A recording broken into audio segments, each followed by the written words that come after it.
Texans have always played an important part in the Democratic administrations of recent years. It was Colonel House and Albert Sidney Burleson that sat by the side of Woodrow Wilson and helped him enact his program of the New Freedoms. It was John Garner who held up the hand of Franklin D. Roosevelt and supported his program of Roosevelt and the New Deal. And today, Lyndon Johnson is proud to be standing behind and beside the next Democratic president of this country and will help him inaugurate his program of the New Frontiers. I present to you proudly Jack Kennedy, the next president of the United States. Lyndon, I'm glad to have a chance to come down again to Texas in the closing days of this campaign and ask that Texas once again put its confidence in the Democratic Party.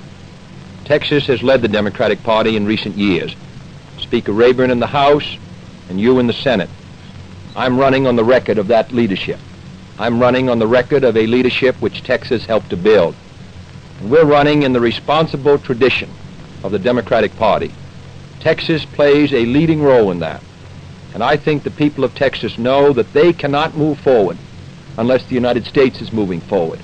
The farmers of Texas, those who work in the oil and gas industry, the small businessman, the rancher, they know that they move forward only when the United States is progressing.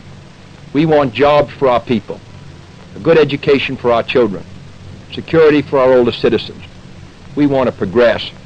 We want to do the things which the Democratic Party has always done. We want to do the things which the Republican Party has always opposed.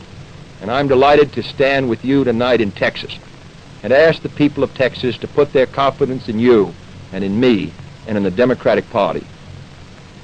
Come what may, the next Congress is going to be a Democratic Congress made up of a majority of Democrats in the House and in the Senate. The big question we must decide on November the 8th is who will lead that Congress. Will it be a Democratic leader leading a Democratic Congress, or will it be Richard Milhous Nixon attempting to lead a Democratic Congress? Richard Nixon cannot even lead a Republican Congress, as was demonstrated on the minimum wage bill. 18 Republicans in the Senate voted against the minimum wage bill, and only 15 Republicans voted for $1.25 an hour minimum wage.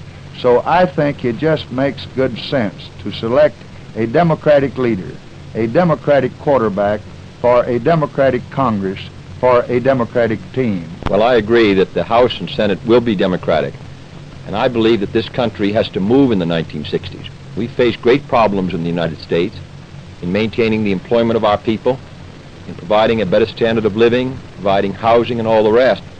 What is the possible use in saying yes to the 1960s by electing a Democratic Congress and then electing a Republican president who has been opposed to progress in the last 14 years? The United States is involved in great difficulties abroad. We have great responsibilities to meet. We have great opportunities in Latin America, in Asia, in Africa, in outer space. And I believe that the United States has to have a united, responsible leadership.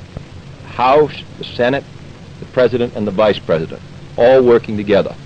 I think you and I, Lyndon, working with Sam Rayburn in the House, Mike Mansfield, who would be the leader in the Senate, I believe we can enact a constructive program to provide protection to the people of Texas, provide them greater opportunities, and to the people of the United States. This is the things that the Democratic Party has always stood for, and we stand for them today. So I'm delighted to have this chance, as this campaign comes to an end, to join you in asking the people of Texas to put their confidence in the Democratic Party once again, to give us their help in building Texas and America. We stand for the things in which they've always believed, and I believe in 1960 that they're going to say yes to the future. They're going to say yes and put their confidence in our party.